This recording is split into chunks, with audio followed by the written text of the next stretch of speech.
देख रहे हैं सुदर्शन न्यूज।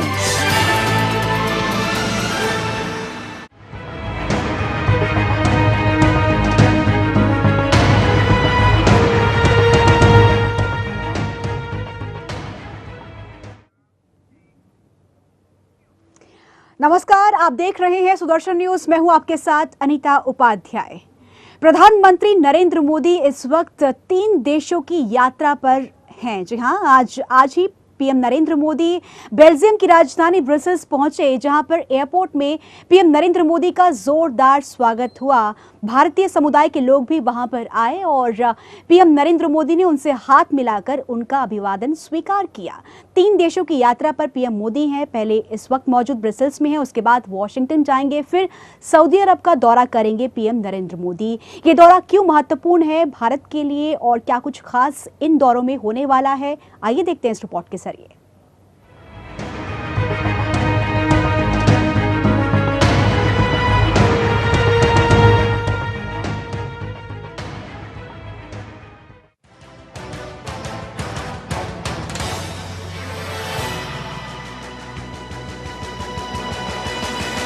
साल 2016 की पहली विदेश यात्रा पर निकल चुके हैं प्रधानमंत्री नरेंद्र मोदी, जहां अपने 3 देशों की यात्रा के पहले पड़ाव ब्रसेल्स में मोदी का जोरदार स्वागत हुआ।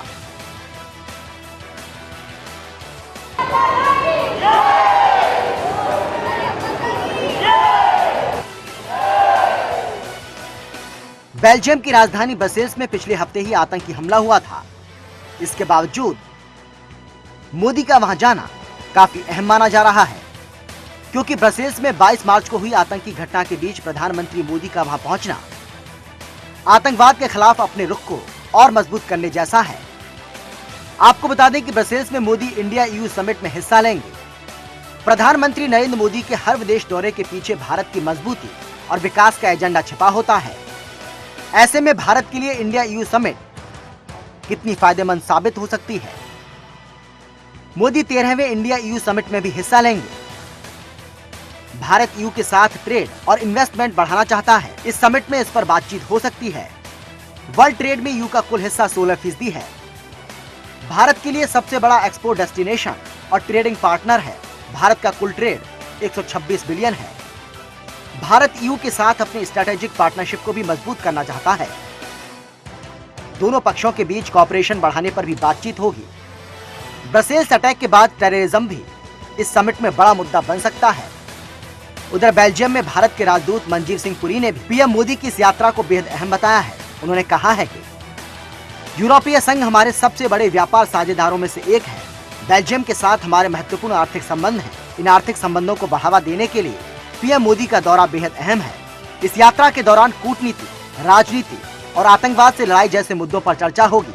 ब्रसेल्स में हुए आत्मघाती हमले में एक भारतीय की मौत हो चुकी है। आतंकी हमले के खिलाफ हम ब्रसेल्स के साथ हैं। ब्रसेल्स के बाद मोदी का अगला पड़ाव होगा वॉशिंगटन। अमेरिका की राजधानी वॉशिंगटन में प्रधानमंत्री मोदी 31 मार्च और 1 अप्रैल को होने वाले न्यूक्लियर सिक्योरिटी समिट में हिस्सा लेंगे। इस समिट से भी भारत को काफी उम्मीदें हैं।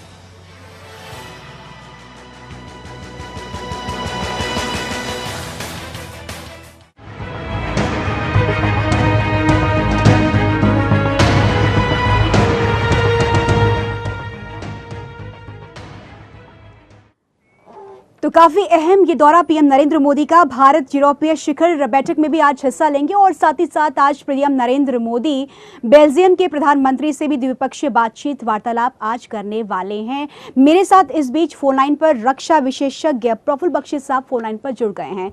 प्रफुल्ल बख्शी साहब, सबसे पहले आपसे सवाल मेरा ये कि 3 देशों की यात्रा पर पीएम नरेंद्र मोदी आज हैं और सबसे पहले वो पहुंचे हैं ब्रसेल्स में, बेल्जियम की राजधानी, जहां पर पिछले 1 हफ्ते पहले ही आत्मघाती हमला हुआ और उस हमले के बावजूद आज पीएम नरेंद्र मोदी वहां पर पहुंचे हैं। आप उनकी इस यात्रा को किस तरह से देख रहे हैं? देखिए, उनकी यात्रा एक बहुत ही गंभीर किस्म की यात्रा है। उसके बहुत उद्देश्य जो हैं वो बहुत एडवांस्ड हैं। बेसिकली मोदी साहब ने पहले ही डिसाइड कर लिया था ब्रसेल्स जाएंगे और भारतीय डायस्पोरा के भारतीय डायस्पोरा के लोग हैं, उनकी भारत की बहुत बिजनेस है उसको लेकर। पर सबसे बड़ी बात ये हुई है कि वहां पे जब टेररिस्ट अटैक हो गया तो उसके बाद में अब मुद्दे और थोड़ी बदल जाएंगे। टेररिस्ट, एंटी टेररिस्ट की बात जरूर होगी। प्रधानमंत्री और बेल्जियम से मिल रहे हैं, उनके साथ बातचीत होगी और आप देखेंगे कि दोबारा से प्रधानमंत्री मोदी फिर वर्ल्ड सीन में आ जाएंगे और उनके जो आइडियाज हैं, उनके जो सुझाव हैं, उसकी सब रिस्पेक्ट करते हैं और सब उनसे कुछ एक्सपेक्ट करेंगे कि वो क्या पहल क्या करने को कहेंगे, किस चीज में पहल करेंगे। प्रफुल्ल बख्शी साहब, आप क्या उम्मीद करते हैं, किस तरह की आप उम्मीद रखते हैं भारत की तरफ से? पीएम नरेंद्र मोदी आतंकवाद जैसे गंभीर समस्या को, गंभीर मुद्दे को किस तरह से देश के सामने रखेंगे? कि उन्होंने ऑलरेडी जो पहले बोल दिया है वो बिल्कुल उसको रिटरेट करेंगे। प्रधानमंत्री के लिए नई बात नहीं होगी, उनका तो सबसे पुराना मुद्दा है और ओरिजिनल मुद्दा है कि सब मिलके एंटी टेररिस्ट एक्टिविटीज को टूल दें, उसको जान दें और इसको लेकर प्रधानमंत्री मोदी जो बोलेंगे वो बहुत मायने रखेगी और बेल्जियम को एक किस्म से मॉरल सपोर्ट मिलेगा। तो वो बहुत जरूरी है इस समय बेल्जियम को मॉरल सपोर्ट मिलने की, और जो प्रधानमंत्री देंगे और इंडिया की लीडरशिप अपने आप इस तरीके से इनडायरेक्ट वे में कायम हो रही है। अब तक जितनी भी विदेश यात्राएं पीएम नरेंद्र मोदी की रही हैं वो विदेश यात्राएं सफल रही है। इन विदेश यात्रा, जो ये 3 देशों की विदेश यात्रा पीएम मोदी की है, इसको आप किस तरह से देख रहे हैं? क्या आपको लग रहा है जिस आतंकवाद जैसा गंभीर मुद्दा जिसे पीएम नरेंद्र मोदी वहां पर उठाने जा रहे हैं, क्योंकि पिछले 1 हफ्ते पहले ही बेल्जियम में आत्मघाती हमला हुआ जिसमें 35 लोग मारे गए और लगभग 300 से अधिक लोग गंभीर रूप से जख्मी हुए थे, उसके बाद आपको क्या लग रहा है इस यात्रा में कोई निष्कर्ष, कोई हल निकल पाएगा? इस आतंकवाद को निपटने के लिए विश्व भर एकजुट होकर कोई बात वहां पर रखेगा? ऐसा है, निष्कर्ष एकदम से निकल पाना, एकदम से डायरेक्ट कोई सोल्यूशन निकल पाना संभव नहीं होता इतनी जल्दी, पर एक किस्म से सब एक डायरेक्शन में आ जाएंगे, सबकी सोच एक साथ हो जाएगी, सबकी सपोर्ट एक साथ हो जाएगी। वो बहुत जरूरी है इस एक्सरसाइज को चलाने के लिए और ये नरेंद्र मोदी साहब के जाने से होगा, क्योंकि वो जब इस मुद्दे को उठाएंगे तो लोग अपने आप समझ जाएंगे कि ये वर्ल्ड लीडर हैं जिन्होंने सारी दुनिया को इसके ऊपर गाइडेंस दी है, सपोर्ट करते हैं। सबसे ज्यादा हम इस बात से त्रासित हैं, तो इस बात को लेकर सब ध्यान से सोचेंगे और अपने आप मामला जो है वो जो मैं कह रहा हूँ वो एब्सोल्युटली होगा। नरेंद्र मोदी साहब की लीडरशिप अपने आप कायम होगी, पर उससे ज्यादा ये होगा कि सबको एक डायरेक्शन मिलेगी और बहुत जरूरी है यूरोपियन यूनियन को डायरेक्शन मिले इसमें।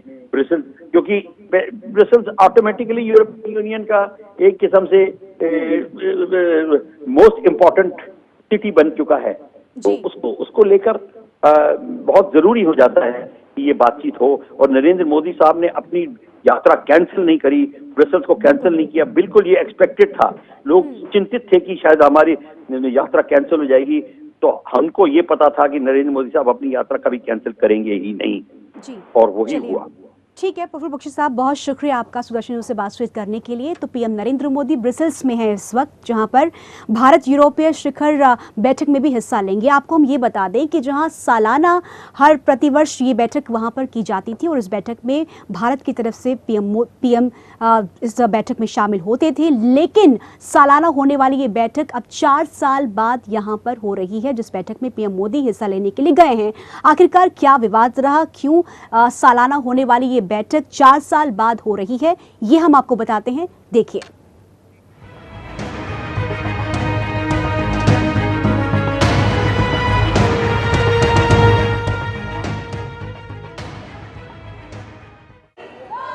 आखिरी शिखर बैठक साल 2012 में हुई थी। भारत और यूरोपीय संघ के संबंधों में तब थोड़ा तनाव आ गया था। आपसी खटास के कारण सालाना होने वाली ये बैठक 4 साल बाद हो रही है। ऐसे में अपनी ट्रेड रिश्तों में आई सुस्ती को दूर करने के लिए दोनों पक्षों का फोकस एफटीए पर है। एफटीए की राह में आने वाली मुश्किलें।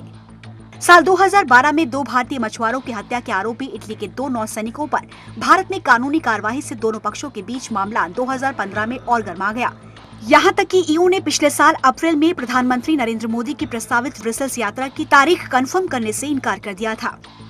दोनों पक्षों का विवाद तब और गहरा गया जब पिछले साल अगस्त में ईयू द्वारा जेवीके बायोसाइंसेस द्वारा टेस्ट की गई 700 जेनेरिक दवाओं पर बैन लगाने से नाराज भारत ने ईयू के प्रमुख व्यापार वार्ताकार के साथ होने वाली बैठक रद्द कर दी थी। विवादित मामलों में 1995 के general agreement on trade in service के मोड 4 भी प्रमुख हैं। इसके तहत एक देश से दूसरे देश में प्रोफेशनल्स के आने जाने से जुड़ी बाधाएं हटाने की बात की गई है, लेकिन ईयू इस मामले में कोई आश्वासन नहीं दे रहा है। ऐसे में आईटी और आईटीईएस सेक्टर से जुड़े भारत के स्किल्ड प्रोफेशनल्स के लिए 28 देशों के लिए समूह की राह आसान नहीं हो पा रही है। ऑटोमोबाइल और शराब से जुड़े मामले भी दोनों पक्षों के आपसी रिश्तों को खराब कर रहे हैं। भारत में इन उत्पादों पर अधिक इंपोर्ट ड्यूटी है, जबकि ईयू चाहता है कि भारत इसमें कमी करे ताकि उसके उत्पादों की भारत में उपलब्धता हो। ईयू ऐसा करके भारतीय बाजार में कब्जा करना चाहता है।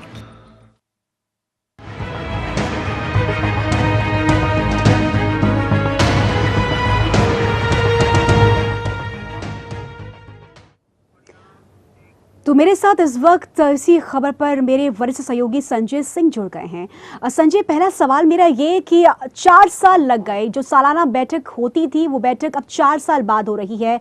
आपसी रिश्तों में खटास की वजह से, कुछ विवादों की वजह से ये बैठक टलती रही और अब 4 साल बाद पीएम मोदी यहाँ पर पहुंचे हैं और ये बैठक में हिस्सा लेंगे। आपसी रिश्तों की अगर हम बात करें तो आपसी रिश्तों में एक नई पहल के तौर पर पीएम मोदी के इस बैठक को, पीएम मोदी के इस दौरे को देखा जा सकता है। देखिए, जब ब्रुसेल्स पे हमला हुआ था, आतंकी हमला हुआ था, उस दिन जब विदेश मंत्रालय ने अपनी पीसी की थी तो उसमें साफ तौर पे ये कहा गया था कि ईयू और भारत के बीच जो रिश्ते हैं वो काफ़ी मजबूत हैं और दोनों के बीच जो ट्रेड है, जो व्यापार है वो काफ़ी बड़ा है, नंबर 1 पर दोनों के बीच का व्यापार है। और इस स्थिति को देखते हुए भारत कभी नहीं चाहेगा कि यूरोपियन देशों के साथ उसके रिश्ते खराब हों। इसीलिए प्रधानमंत्री नरेंद्र मोदी ने इन सब के बावजूद वहाँ जाने का फैसला किया और अब जब वो ब्रसेल्स में पहुँच गए हैं वहाँ पर बात करेंगे। और क्योंकि अमेरिका भी चाहता है कि भारत यूरोपीय देशों के करीब आए और यूरोपीय देश और भारत और अमेरिका मिलके एक नया जो संगठन बनाने की बात है, क्योंकि ओबामा ने खुद कहा कि भारत को नाटो देशों की तरीके एक दर्जा दिया जाएगा। और ये दर्शाता है कि भारत और अमेरिका के जो संबंध है और यूरोपीय देशों के जो संबंध इधर के कुछ सालों में बढ़े हैं वो एक बहुत ही मजबूत संबंध की तरफ आगे बढ़ा रहे हैं। और ब्रसेल्स की बात करें तो नाटो का वहाँ पर हेडक्वार्टर है। आईएस ने अपना पूरा जो कह सकते हैं कि एक पकड़ बना रखी है वो ब्रसेल्स में ही बना रखी है और उनको खत्म करने के लिए सभी यूरोपीय देश चाहते हैं कि उसको जल्द से जल्द खत्म किया जाए। तो वहाँ पर भारत की भी भूमिका बहुत महत्वपूर्ण हो जाती है, अमेरिका की भूमिका पहले से ही महत्वपूर्ण है और किस तरीके से इससे निपटा जाएगा इस पर भी चर्चा होगी। और दूसरी बात, दोनों देशों के बीच द्विपक्षीय वार्ता भी है। उस द्विपक्षीय वार्ता में जो ट्रेड है उसको कैसे बढ़ाया जाए, दोनों देशों के बीच में सुरक्षा को लेकर किस तरीके से आगे बढ़ा जाए, ये भी होगा। और जो सबसे महत्वपूर्ण होगा वो भारत की तरफ से और ब्रसेल्स की तरफ से किन मुद्दों को, किस विषयों को रखा जा सकता है द्विपक्षीय वार्तालाप के दौरान। आईटी सेक्टर की बात करें तो आईटी सेक्टर में भारत एक बहुत बड़ी ताकत है और यूरोपीय देशों को वो तमाम तरीके के कह सकते हैं कि आईटी चीज़ें इंपोर्ट करता है। और बेल्जियम में भी आपने देखा कि जो एक भारतीय की मौत हुई गणेशन की, वो भी इन्फोसिस के कर्मचारी थे जो वहाँ काम कर रहे थे। ये दर्शाता है कि जो बेल्जियम हो या चाहे पूरे यूरोप की बात करें, भारतीय वहाँ बहुत महत्वपूर्ण भूमिका निभाते रहे हैं और अभी भी निभा रहे हैं। और जो बेल्जियम में रहने वाले भारतीय हैं, खासतौर पे हीरा व्यवसायी, क्योंकि हीरा का सबसे बड़ा काम बेल्जियम में होता है और हीरा का सबसे बड़ा बिजनेस सूरत में भी है, तो वो हीरा व्यापारियों से भी प्रधानमंत्री की मुलाकात होगी और वो चाहते हैं कि हीरा को लेकर कुछ जो थोड़ी बहुत असुविधाएं हैं, कुछ एक्साइज ड्यूटी की बात है, वो वहाँ पर करेंगे प्रधानमंत्री के साथ। और उसके बाद ब्रसेल्स में ही भारतीयों को संबोधित करेंगे प्रधानमंत्री, जो हमेशा जब किसी यूरोपीय देश के दौरे पे जाते हैं वो ऐसा करते हैं। ऑस्ट्रेलिया गए थे, इसके पहले इंग्लैंड लंदन गए थे, वहाँ भी उन्होंने किया था। तो उस जो संबोधन को सारी दुनिया की निगाह होगी कि वो उस संबोधन में किस तरीके से यूरोप, आतंकवाद और तमाम बातों को कहते हैं। तो ये बहुत महत्वपूर्ण है क्योंकि इसके बाद उनको अमेरिका जाना है और बराक ओबामा के साथ मुलाकात होनी है। तो अमेरिका, भारत और यूरोपीय कंट्रियों के बीच के संबंध कैसे रहेंगे इस पर सबकी निगाहें हैं और वो पूरी दुनिया जानना चाहती है कि जो भारत है उसकी ग्लोबल भूमिका, जो वर्ल्ड में जो उसकी भूमिका है वो किस तरीके से बढ़ रही है और किस तरीके से भारत उसको निभा रहा है। ठीक है, बिल्कुल ये देखना होगा आज जब भारतीयों को भी, भारतीय समुदाय के लोगों को भी संबोधित करते हुए दिखेंगे पीएम नरेंद्र मोदी। इस बात का भी बेसब्री से इंतजार फिलहाल किया जा रहा है। ब्रसेल्स के बाद दूसरा पड़ाव क्या होने वाला है पीएम नरेंद्र मोदी का, और क्या कुछ महत्वपूर्ण यहाँ का दौरा, ये दूसरा पड़ाव पीएम मोदी का रहने वाला है, ये आपको दिखाते हैं इस रिपोर्ट के जरिए।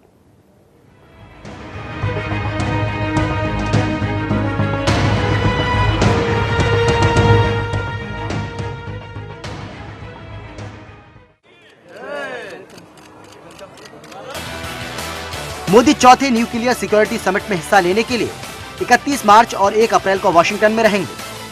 53 देशों के नेता और 4 इंटरनेशनल ऑर्गेनाइजेशन से जुड़े लोग इस समिट में हिस्सा लेंगे। इस समिट में न्यूक्लियर सिक्योरिटी को कैसे बेहतर किया जा सकता है, इस पर चर्चा होगी। न्यूक्लियर सिक्योरिटी के साथ ही न्यूक्लियर टेररिज्म और उससे जुड़े खतरों पर भी बातचीत होगी। साथ ही इस सम्मेलन में भारत परमाणु सुरक्षा पर राष्ट्रीय प्रगति रिपोर्ट सौंपेगा।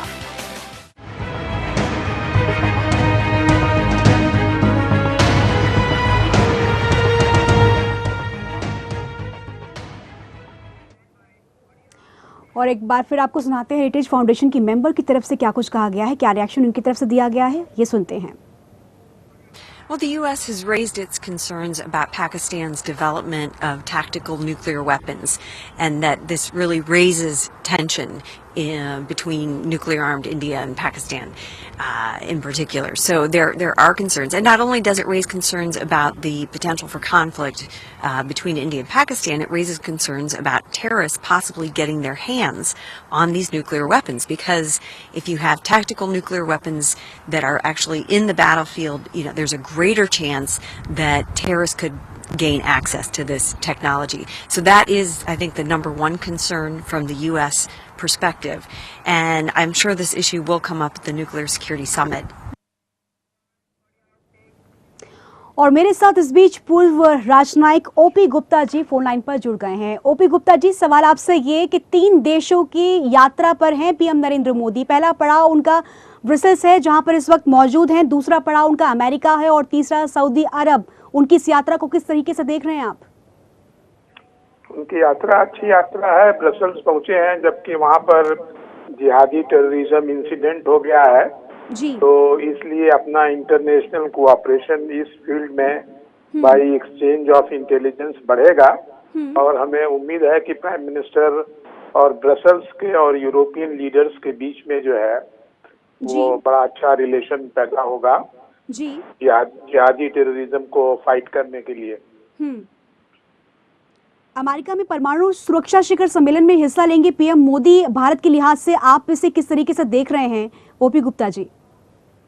ये तो एक रिकॉग्निशन ऑफ द फैक्ट है कि भारत भी एक एटॉमिक पावर है, इसलिए वहां पर मीटिंग में हमारे प्रधानमंत्री जा रहे हैं।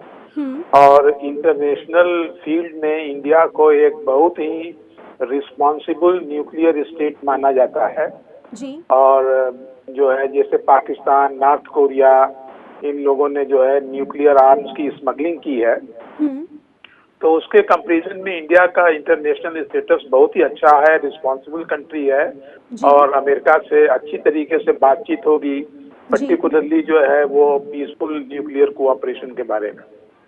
चलिए ठीक है, बहुत शुक्रिया आपका ओपी गुप्ता जी इस बातचीत के लिए। संजय मेरे वरिष्ठ सहयोगी लगातार मेरे साथ बने हुए हैं। संजय, हम बात करें परमाणु सुरक्षा शिखर बैठक की जिसमें हिस्सा लेंगे पीएम नरेंद्र मोदी, जो कि सबसे महत्वपूर्ण है। अगर हम बात करें, पाक पीएम भी यहां पर मुलाकात करने वाले थे भारत के पीएम नरेंद्र मोदी के साथ, लेकिन वो मुलाकात अब नहीं हो पाएगी क्योंकि लाहौर में जो आतंकी घटना घटी है उसके बाद उन्होंने अपनी इस यात्रा को रद्द कर दिया। इसे किस लिहाज से देखा जाए? मच अवेटेड यात्रा थी, क्योंकि जब भारत प्रधानमंत्री नरेंद्र मोदी लाहौर गए थे, अचानक यात्रा उन्होंने की थी। उसके बाद ये इंतजार किया जा रहा था कि 31 मार्च को जब लोग दोनों देशों के राष्ट्राध्यक्ष अमेरिका जाएंगे तो वहाँ पर इन दोनों की मुलाकात होगी। और आपने अभी अमेरिका की तरफ से एक बयान सुना, उसमें साफ तौर पर कहा गया कि जो कंसर्ट है वो सबसे महत्वपूर्ण कंसर्ट यही है कि पाकिस्तान के पास जो न्यूक्लियर पावर है, जो न्यूक्लियर क्षमता है, उसका गलत उपयोग हो सकता है, आतंकियों के हाथ में वो जा सकता है। और अमेरिका इसको लेकर काफ़ी चिंतित है। अगर पाकिस्तानी प्रधानमंत्री वहाँ जाते हैं तो ये बात बहुत जोर शोर से उठती, क्योंकि 54 देश के लोग वहाँ पर रहेंगे, तमाम इंटरनेशनल ऑर्गेनाइजेशन भी उसके साथ हैं और उनकी एक सबसे महत्वपूर्ण कंसर्न पाकिस्तान को लेकर है, क्योंकि पाकिस्तान रिसोर्स कर रहा है आतंकवाद का। अभी डोनाल्ड ट्रंप जो वहाँ प्रेसिडेंट इलेक्शन लड़ रहे हैं, उन्होंने साफ तौर पे आज बोला है कि पाकिस्तान इस दुनिया के लिए सबसे खतरनाक देश है और इस पर नकेल कसना बहुत जरूरी है। ये जो ट्रेंड, ये जो साउंड अमेरिका से आ रहा है, ये जताता है कि भारत की जो भूमिका है वो कितनी महत्वपूर्ण है, खासतौर पे अगर एशिया की बात करें और इस एशिया कंट्रीज में भारत पे ही भरोसा किया जा सकता है। अमेरिका इसीलिए भारत को नाटो के बराबर दर्जा देना चाहता है, क्योंकि उसको पता है कि जो सिक्योरिटी, जो चीज़ें न्यूक्लियर को लेकर भारत कर सकता है, जो कंसर्न, वो कोई और अन्य देश नहीं कर सकता। और यही कारण है कि वहाँ पर नवाज शरीफ का इंतजार हो रहा था, लेकिन दुर्भाग्य से वो वहाँ नहीं पहुँच रहे। लेकिन भारतीय प्रधानमंत्री और बराक ओबामा के बीच जो बातचीत होगी उसके बाद जो है काफ़ी महत्वपूर्ण होगा, क्योंकि वो दबाव बनेगा पाकिस्तान के ऊपर कि वो अपनी न्यूक्लियर पावर, अपनी क्षमता को किस तरीके से। आपको याद ये होगा कि अमेरिका की तरफ से F-16 लड़ाकू विमान जो पाकिस्तान को दिए गए, तो उसका भारत ने भी कड़ा विरोध किया था। क्या इस विषय को भी उठाया जा सकता है इस बैठक के दौरान? बेसिक F-15 की बात करें, F-15 की बात करें, वो जो डील थी उसको लेकर खुद वहाँ के कह सकते हैं कि संसद में भी ये मुद्दा उठा था। तमाम जो भारत समर्थक वहाँ सांसद थे उन्होंने इसका विरोध किया था, लेकिन क्योंकि ये एक डील होती है और हर देश अपनी एक पॉलिसी के अनुसार चलता है, भारत इस कंसर्न को जरूर वहाँ पर रखेगा, क्योंकि जिस तरीके के डिस्टेब्लिशमेंट पाकिस्तान में रहती है, जो अस्थिरता है और जिस तरीके से वहाँ के हालात हैं, उस स्थिति में अगर कोई भी हथियार किसी ऑर्गेनाइजेशन के हाथ लगता है तो ये भारत की तरफ से इन विषयों को, इन मुद्दों को जरूर इस बैठक के दौरान रखा जाएगा। तीसरा पड़ाव पीएम नरेंद्र मोदी का सऊदी अरब रहने वाला है। ये दौरा कितना महत्वपूर्ण भारत के लिहाज से रहने वाला है, आइए देखते हैं इस रिपोर्ट के जरिए।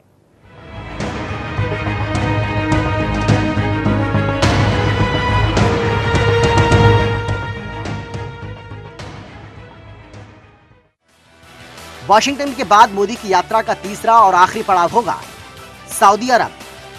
2 अप्रैल को मोदी 2 दिवसीय यात्रा पर सऊदी अरब की राजधानी रियाद जाएंगे, जहां वो सऊदी अरब के शाह सलमान बिन अब्दुल अजीज अल सऊद के आमंत्रण पर पहुंच रहे हैं। विदेश मंत्रालय के मुताबिक ये 6 सालों में पहला मौका है जब कोई भारतीय पीएम राजधानी रियाद में होगा। सऊदी अरब और भारत के बीच द्विपक्षीय संबंध बेहद अहम है। पीएम मोदी अपनी सऊदी अरब की यात्रा के दौरान वहां बसे 30 लाख से ज्यादा भारतीयों की सुरक्षा का मुद्दा उठा सकते हैं। इसके अलावा भी बताते हैं आखिर क्यों अहम है सऊदी दौरा। सऊदी अरब दुनिया का सबसे बड़ा ऑयल एक्सपोर्टर देश है। अरब देशों की जीडीपी में 25% कंट्रीब्यूशन सऊदी अरब का है। गल्फ कॉपरेशन काउंसिल के देशों की कुल जीडीपी में 50% कंट्रीब्यूशन सऊदी अरब का है। हर साल दुनिया भर के लोग हज के लिए भी सऊदी अरब जाते हैं। करीब 1,34,000 भारतीय हर साल हज के लिए जाते हैं। सऊदी भारत का चौथा सबसे बड़ा ट्रेडिंग पार्टनर है। सऊदी अरब में भारत का एक्सपोर्ट $11 बिलियन से ज्यादा है। भारत में सप्लाई होने वाले क्रूड का 20% हिस्सा सऊदी अरब से आता है। पिछले साल भारत ने सऊदी अरब से $21 बिलियन का क्रूड खरीदा था।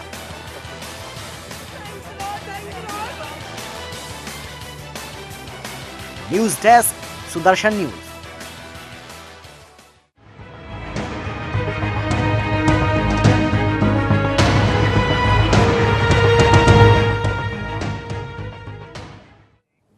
और आइए अब आपको बताते हैं पीएम मोदी इन 3 देशों में किन किन कार्यक्रमों में और किन किन बैठकों में हिस्सा लेने वाले हैं, क्या खास होने वाला है इन 3 देशों में, आइए आपको दिखाते हैं। तो पहले देश का कार्यक्रम ब्रसेल्स में भारत यूरोपीय संघ शिखर बैठक में हिस्सा लेंगे पीएम नरेंद्र मोदी। ये पहले देश का कार्यक्रम उनका है, आज वहां पर मौजूद हैं। उसके बाद बेल्जियम के प्रधानमंत्री चार्ल्स मिचेल से द्विपक्षीय बैठक करेंगे। आपस में बातचीत होगी, वार्तालाप होगा 2 देशों के बीच। और उसके बाद आतंकवाद से निपटने के उपायों पर भी चर्चा होगी। आतंकवाद जो सबसे गंभीर मुद्दा है जिस पर दोनों देश आपस में बात करेंगे, उपाय पर चर्चा करेंगे। उसके बाद 2012 में हुई थी भारत यूरोपीय संघ शिखर की बैठक और उसके अब जाकर हो रही है, यानी कि 4 साल बाद ये बैठक हो रही है। एक लंबे अंतराल के बाद हीरा व्यापारियों के प्रतिनिधि मंडल से भी मुलाकात करने वाले हैं, मुलाकात करेंगे पीएम नरेंद्र मोदी। और दूसरे देश का कार्यक्रम 31 मार्च को ब्रसेल्स से वॉशिंगटन के लिए रवाना होंगे प्रधानमंत्री नरेंद्र मोदी। वॉशिंगटन, जहां पर परमाणु सुरक्षा शिखर बैठक में भाग लेंगे, चौथे परमाणु सुरक्षा शिखर सम्मेलन में हिस्सा लेंगे। पीएम नरेंद्र मोदी वॉशिंगटन में 31 मार्च को ब्रसेल्स से रवाना होंगे। उसके बाद भारत रखेगा परमाणु सुरक्षा पर राष्ट्रीय प्रगति की रिपोर्ट। ये भारत की तरफ से पेश की जाएगी राष्ट्रीय प्रगति पर रिपोर्ट। तीसरे देश के कार्यक्रम में 2 अप्रैल सऊदी अरब की राजधानी रियाद जाएंगे प्रधानमंत्री नरेंद्र मोदी। 2 अप्रैल को सऊदी अरब की राजधानी में जाएंगे पीएम मोदी। फिर सऊदी अरब के शाह सलमान बिन अब्दुल ने उन्हें निमंत्रण दिया था, यहां जाएंगे प्रधानमंत्री नरेंद्र मोदी। तीसरे देश का ये कार्यक्रम। उसके बाद भारतीय समुदाय के कल्याण का मुद्दा अहम रहेगा, इस मुद्दे को उठाएंगे, भारतीयों को भी संबोधित करेंगे प्रधानमंत्री नरेंद्र मोदी। सऊदी अरब की कंपनियों के सीईओ से मुलाकात भी करेंगे प्रधानमंत्री नरेंद्र मोदी। निवेश के लिए अपनी बात को रखेंगे प्रधानमंत्री नरेंद्र मोदी सऊदी अरब में। पीएम मशहूर मास्क किला भी जाएंगे। ये भी कार्यक्रम उनका तीसरे देश में रहने वाला है, यानी कि सऊदी अरब में।